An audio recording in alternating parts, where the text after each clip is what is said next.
Assalamu alaikum. This is a denture, an old denture for a patient, and he is requesting a new denture. But how are our old dentures relevant to us? In many ways. So I'm going to ask you to do this homework, okay? How do old dentures affect my new treatment? You're going to talk about the material.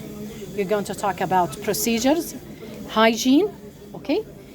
See that he had a reline, so why was this reline made? And go through all of that history. Now, you pointed out one specific point about the history, which is the fracture. These dentures have been fractured multiple times, the upper and the lower. So what are you going to look for in fractures? One, the material properties. Why are acrylic dentures fragile?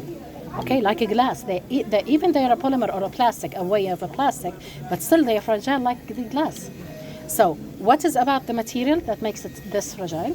Second, what is about the handling of the patient? Mm-hmm. What is the effect of the drying if the patient keeps the dentures dry for a long time? What is the effect of the setting and the placing the teeth in the neutral zone? Which setting causes the denture to fracture? Which are the stress points that could be present in the anatomy? For example, prominent interpalatine area or suture, okay? So all of these, try to think about all of these. Why do these denture fracture?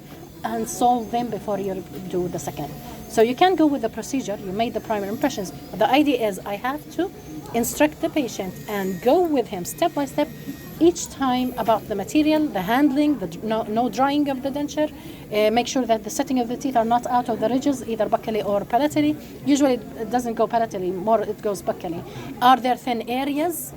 Are there anatomies that I need to do surgeries for? High freni causes stress points. High tori causes stress points. Sometimes unresolved or undissolved alveolar bone or specules in the bone cause areas of concentration. So I might solve them by surgeries, or I might solve them by changing the material to chrome cobalt.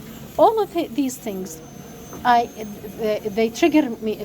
The multiple fractures of dentures for the same patient trigger me to ask all of these questions and resolve anything that needs resolution before I deliver the second denture. So use the 5 visits wisely to train your patient not to have a fracture. And notice also the type of reline added and how the reline deteriorate after adding them in fractured dentures.